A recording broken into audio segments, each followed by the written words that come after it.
सबसे पहले हम लोग देखते हैं कि प्रस्तावना के बारे में। प्रस्तावना, जिसे उद्देशिका भी कहा जाता है। प्रस्तावना क्या है संविधान का? तो संविधान का परिचय अथवा भूमिका है। इसे संविधान का सार भी कहते हैं।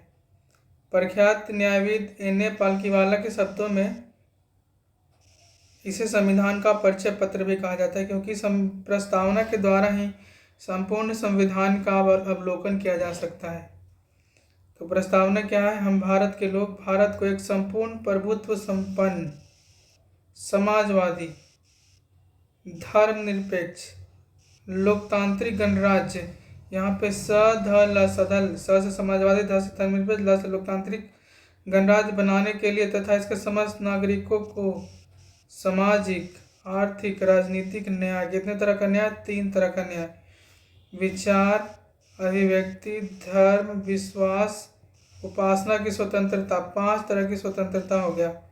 प्रतिष्ठा और अवसर की समता, 2 तरह का समता हो गया प्राप्त करने के लिए, तथा व्यक्ति की गरिमा, राष्ट्र की एकता तथा अखंडता सुनिश्चित करने वाला बंधुत्व। व्यक्ति की गरिमा, राष्ट्र की एकता तथा अखंडता सुनिश्चित करने वाला बंधुत्व बढ़ाने के लिए दृढ़ संकल्पित होकर इस संविधान सभा को आज दिनांक 26 नवंबर 1949 को इत्यादि द्वारा अंगीकृत, अधिनियमित और आत्मार्पित करते हैं। यहाँ पे जो समाजवादी, धर्मनिरपेक्ष और अखंडता, समाजवादी, धर्मनिरपेक्ष और अखंडता 3 जो शब्द हैं 42वें संविधान संशोधन के द्वारा जोड़े गए हैं।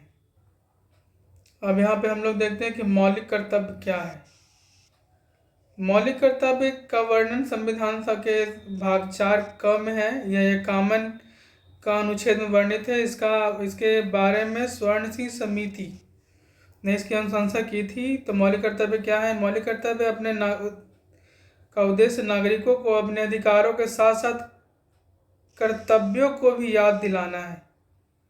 जैसे हम लोग के पास जो मौलिक अधिकार होते हैं उसके साथ साथ मौलिक कर्तव्य मिले हैं। तो मौलिक कर्तव्य किस चलते मिले हैं? ताकि अपने अधिकारों के साथ साथ अपने कर्तव्यों का भी निर्वहन हम लोग करते रहें। मौलिक कर्तव्य पहला क्या है? संविधान का पालन करें, उसके आदर्शों,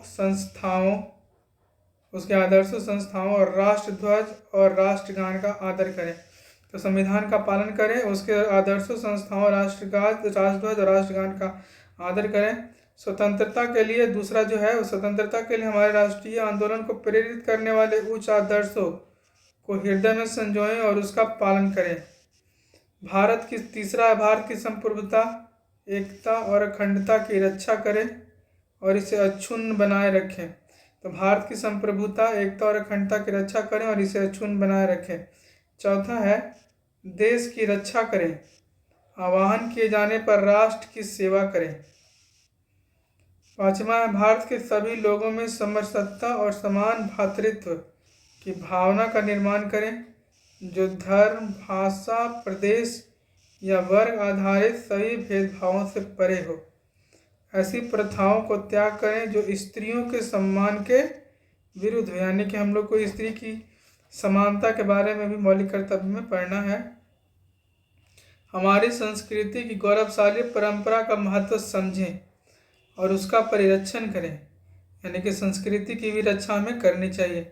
7वां है प्राकृतिक पर्यावरण की, जिसके अंतर्गत वन, झील, नदी और वन्य जीव है, उसकी रक्षा करें और उसका संवर्धन करें।